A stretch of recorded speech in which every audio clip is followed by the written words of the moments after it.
Faz sentido você comprar um Mac para trabalhar com tecnologia? Meu nome é Jonathan da Cruz e eu quero te contar nesse vídeo as minhas percepções usando o Mac há pelo menos um ano. Eu já usei algum tempo atrás, muito tempo atrás, e aí agora a partir de 2025, início de 2025, eu decidi migrar novamente para essa estrutura e eu quero te contar um pouco dos prós e contras do que eu encontrei na minha visão, que trabalho com tecnologia, sobre esse sistema operacional, sobre esse notebook, na verdade. Eu estou usando hoje um MacBook Air M3 de 2024 e as percepções que eu vou trazer para você nesse vídeo são em cima desse equipamento. Primeiro, eu gostaria de lembrar que eu não tenho vivência no ambiente de jogos, então muito provavelmente se você gosta de jogar, se você gosta de passar aí o seu tempo se divertindo com games, eu não sou a pessoa certa para dizer se o Mac pode ou não te ajudar a fazer isso. O meu Mac, ele é o M3, como eu já falei, de 2024, o M3 com 512 de armazenamento e 16 GB de memória RAM. Uma das principais coisas que eu tinha em mente quando eu estava procurando por que eu devo ou não comprar o Mac era referente ao tamanho dele. Se você jogar na internet, você vai ver que ele tem 13 polegadas, 13.3 polegadas. E aí eu pensava, poxa, será que não é uma tela muito pequena? Mas aí quando eu recebi o produto, eu tive a percepção do quão ele é prático, do quão é bom você usar ele no dia a dia, de como é fácil você manusear. Eu particularmente uso ele todos os dias. Eu levo ele dentro da mochila e é muito simples, você parece que não está carregando nada. E aí, pasmem, vai vir aquele hate da internet e falar: ah, Jonathan, mas tem um computador de menor valor. Eu, sim, sou usuário de Windows há muito mais tempo que usuário de Mac e usava o Windows antes de trabalhar com o Mac.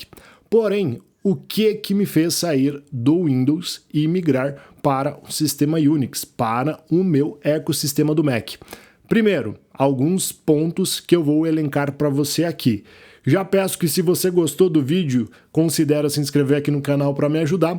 Eu sou o Jonathan da Cruz, falo sobre tecnologia, sobre automação e como a tecnologia pode ser útil para resolver problemas aí do seu lado. Se você quiser aprender isso, veja mais vídeos aqui do canal que podem te ajudar. O primeiro ponto, como eu falei, era referente ao tamanho. São 13 polegadas e eu trabalho com tecnologia.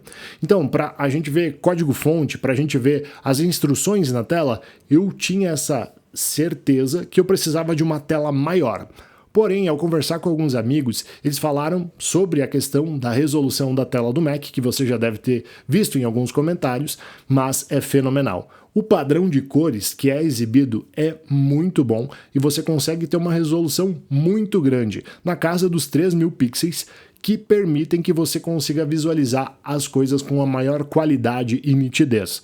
Uma das coisas que eu sofria muito no meu computador Windows antigo, pela tela que eu usava também tudo certo, era a questão de visualizar as informações quando eu estava em um ambiente com maior intenção luminosa, ou seja, eu sofria muito para conseguir enxergar algumas coisas com aquela tela se existia muita influência de uma luz externa, ou até tentando gravar algum vídeo, como eu faço aqui para o YouTube. Eu tenho uma fonte de luz aqui na minha cara, então acaba dificultando um pouco.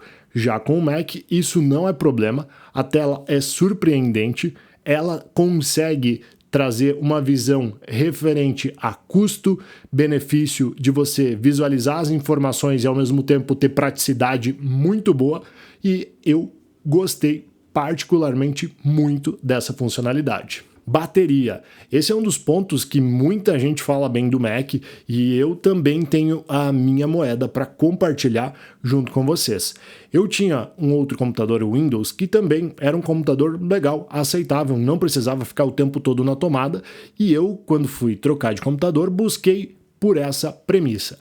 O Mac é, sem sombra de dúvidas, o computador que eu já usei que aguenta maior tempo fora da tomada. Por vezes, eu consigo utilizar o computador por semanas, ou seja, da segunda até a sexta-feira sem carregar.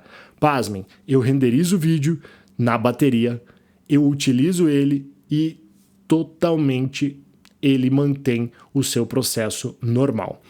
Um pouco, nós vamos entrando na área de tecnologia aqui falando, se dá pela arquitetura dos processadores da série M, que o Mac introduziu dentro da série.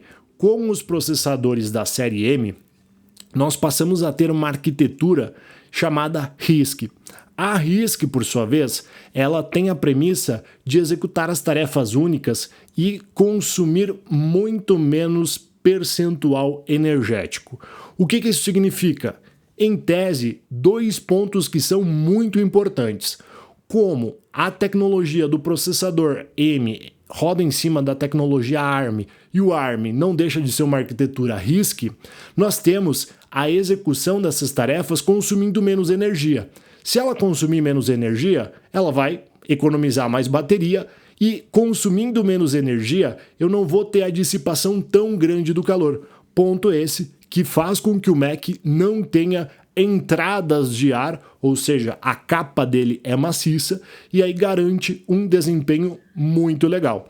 Além disso, eu consigo, quando eu vou renderizar vídeo, claro, ter essa velocidade, esse desempenho com o carregador, mas ele acaba esquentando um pouco, renderizando em 4K, como por vezes eu renderizo aqui no canal, e isso roda tranquilamente bem. Falando em procedimentos, agora o que eu quero fazer é mostrar para você algumas coisas na tela, o que me chamou a atenção e o que eu gostei, não gostei, para que nós pudéssemos fazer esse jogo de informações e essa balança de prós e contras aqui. O primeiro ponto que eu quero falar, que muita gente já falou, é sobre a interconexão dos dispositivos dentro do ecossistema da Apple. Eu tenho o iPhone e também tenho o Apple Watch. Se a gente trazer tudo isso para o nosso contexto, vocês percebam que a webcam que eu estou utilizando, ela é o meu próprio iPhone. E pasmem, eu não tenho nada que é conectado, eu não precisei instalar software algum. Ele simplesmente efetuou essa conexão e eu uso a webcam do meu telefone, ou seja, a câmera do meu telefone, para estar gravando.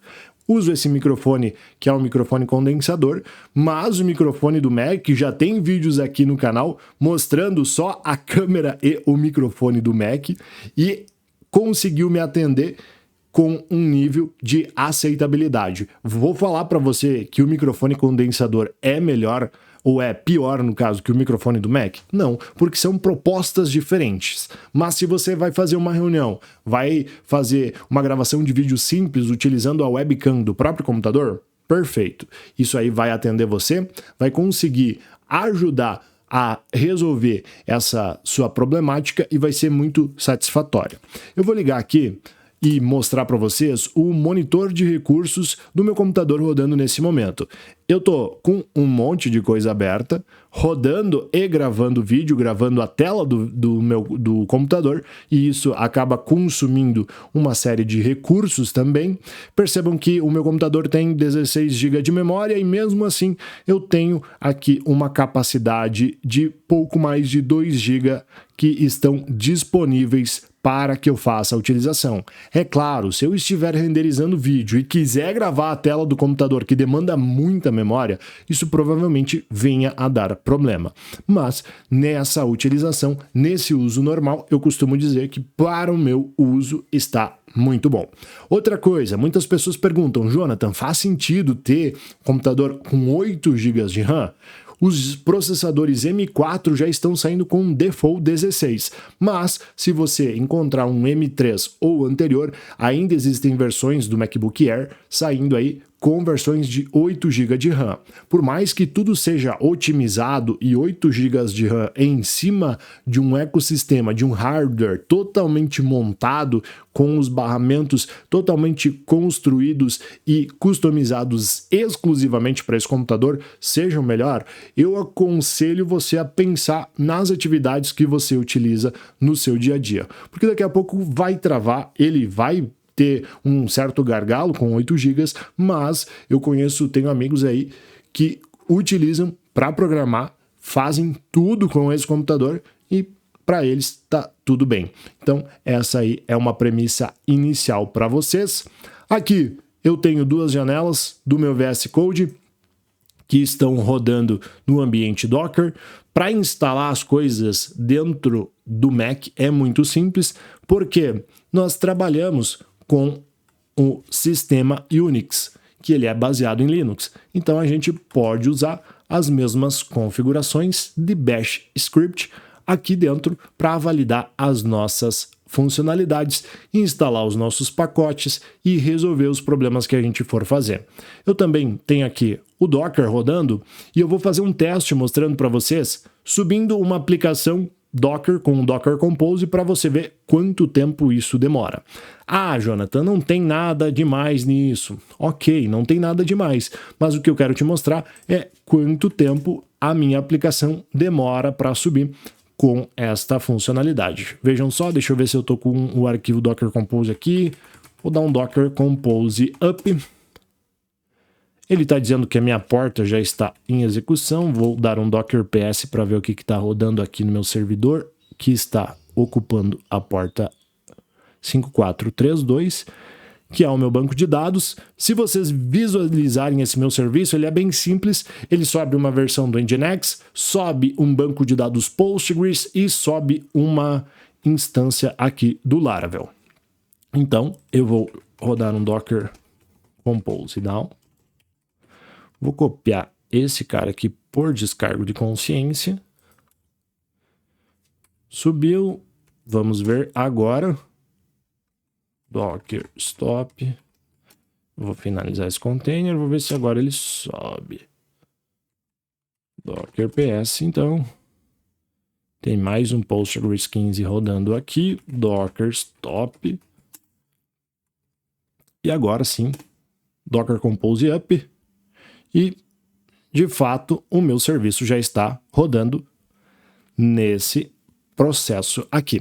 É muito mais rápido do que fazer isso no Linux, tá certo? Do Windows, tá certo que eu apenas vim aqui e subi. Rodei um Docker Compose up para subir esses meus serviços. E aí eu posso ver, quando eu abrir o Docker Desktop, o que de fato eu estou rodando aqui. Ele vai carregando as coisas. A quantidade de CPU e a quantidade de memória usado nessas coisas. Vejam que está rodando aqui. E esse foi, então, a visualização do meu contexto nesse cenário. Uma coisa bem bacana também é que você pode copiar algo no seu celular, copiar mesmo, e vir aqui dar um Ctrl V, que ele retorna para você o que está copiado lá no seu celular. Se você, no touchpad, pegar com 3 dedos, ele vai abrir uma mesa com todos os aplicativos. Uma coisa que para mim faz muito sentido de usar no Windows e aqui não tem de forma nativa, ou pelo menos eu não achei, é o Windows V, que permite manter um histórico de coisas que você havia copiado. E isso para mim faz bastante falta. Eu até instalei um aplicativo, mas daí quando eu reinicio o computador, toda vez eu tenho que lembrar de acessar ele e não é tão dinâmico. Se alguém souber uma alternativa, deixe aqui nos comentários também. Outra coisa que ele tem de legal é essa questão. Eu simplesmente posso vir aqui e espelhar o meu celular, posso usar o meu celular. Agora, como eu te falei, ele está em uso agora, gravando a minha tela. E também eu posso fazer com que as informações que eu vá sincronizar lá no iCloud fiquem disponíveis aqui. Mas isso é padrão, né? Se você entender um pouco de Windows e vir para o Mac, vejam só que as informações de janela abertas, elas ficam invertidas. No Windows, o fechar está desse lado e no Mac está do lado oposto. Para a gente fechar uma janela, a gente pode pressionar Command Q e ela vai encerrar de fato. Eu espero que você tenha gostado do vídeo. Essa é a minha opinião sobre o ecossistema. Se você curtiu, considere se inscrever no canal e eu te vejo em um próximo vídeo falando sobre tecnologia. Um grande abraço e até mais!